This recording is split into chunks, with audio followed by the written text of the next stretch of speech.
sugar, corn syrup, citric acid, and a stabilizer. It travels to 3 separate compartment vats, each of which mixes in a different coloring and flavoring. This company produces 3 flavors of cream pops: strawberry, orange, and blue raspberry. Each compartment vat pumps its flavor to a machine called the filling hopper. The hopper injects the liquid into row upon row of 60 milliliter pop-shaped molds.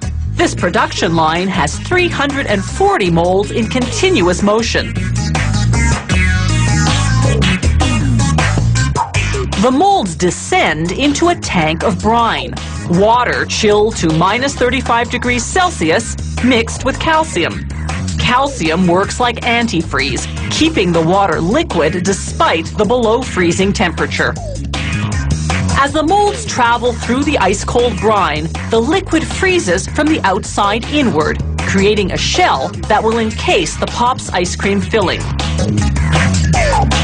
Once the shell is 3 millimeters thick, a machine called a suction evacuator removes the unfrozen liquid and feeds it back to the filling hopper to be re-injected at the start of the line.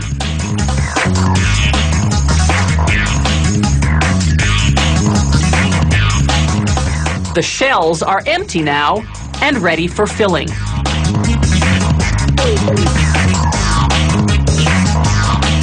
The ice cream filling is made of various milk products blended with liquid cane sugar, corn syrup, stabilizers, and emulsifiers to puff up the consistency.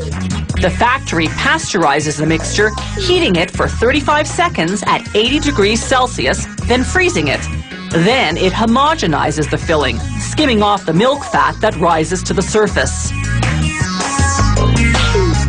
The shells are still floating in brine as they reach the filling station.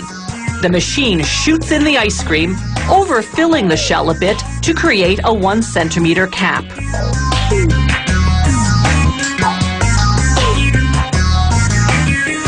The ice cream begins to harden in the cold brine. Once it reaches a semi-frozen state, a machine appropriately called the stick inserter pops a wooden stick into each mold.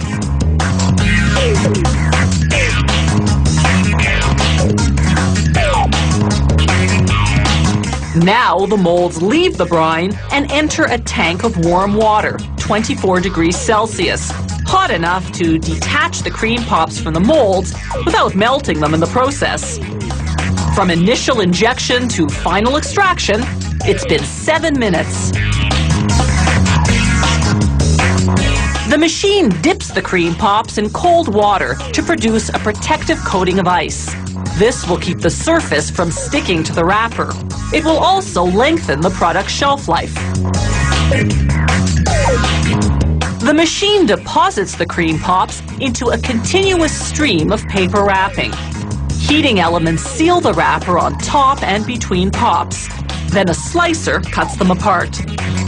The empty molds go through an automatic wash and rinse cycle on their way back to the start of the line.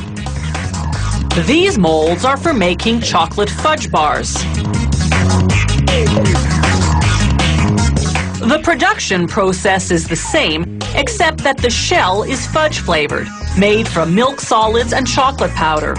And instead of ice cream in the center, there's chewy chocolate syrup.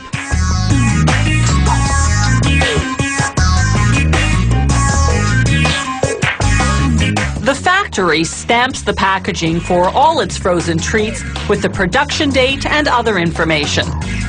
These frozen treats have a 1-year shelf life in the freezer, provided you maintain the temperature at an ideal -25°C.